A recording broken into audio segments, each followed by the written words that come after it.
महानगरपालिका निवडणुकीसाठी ठाकरे बंधू एकत्र आले असताना आता त्यांची पुढची पिढी देखील मैदानात उतरली आहे। उद्धव आणि आदित्य ठाकरेंनी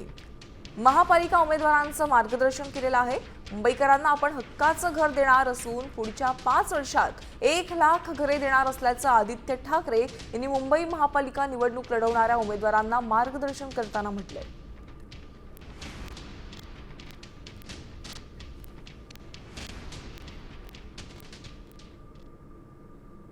मुंबई महानगरपालिकेच्या ज्या ज्या जमिनी आहेत, मग ते आपल्या एस्टेटच्या प्रॉपर्टीज असतील किंवा ज्या जमिनी जिथे मोकळ्या जमिनी आहेत किंवा अतिक्रमण झाली असतील किंवा ज्या जमिनी बीएमसीला वाटतं त्याची ऑक्शनिंग करूया, मार्केटमध्ये आणूया, ते न करता आपला महापौर, आपलं सरकार,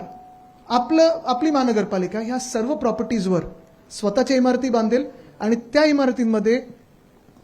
शासनाचे जे कर्मचारी असतील, पोलीस कर्मचारी असतील, महानगरपालिकेचे जे कर्मचारी असतील, बीएसटीचे जे कर्मचारी असतील आणि आपले जे गिरणी कामगार आहेत त्यांना त्या प्रॉपर्टीजवर आपण हक्काचं घर परवडणाऱ्या दरात आपण देणार आहोत। हा आपला पहिला आपण इथे विषय मांडत आहोत। ठाकरे मनसेच्या वचननाम्यात नेमकं काय आहे आपण पाहूया। बघा, दर्जेदार शिक्षणासाठी मुंबई पब्लिक स्कूलची संख्या वाढवणार, बोराई इथल्या समुद्राच्या खाऱ्या पाण्यापासून पिण्याचं पाणी बनवण्याचा प्रकल्प, मुंबईकरांना 24 तास पिण्याचं पाणी उपलब्ध करून देण्याचा प्रयत्न, मुंबईच्या समुद्रात एक थेंबही सांडपाणी जाऊ नये यासाठी एसटीपी प्रकल्प असणार आहे, मुंबईतील हरित पट्टे कायम ठेवणे, मुंबईतील प्रदूषण कमी करण्यासाठी ठोस उपाययोजना राबवणे, स्वच्छ, सुंदर आणि सुरक्षित मुंबई असेल,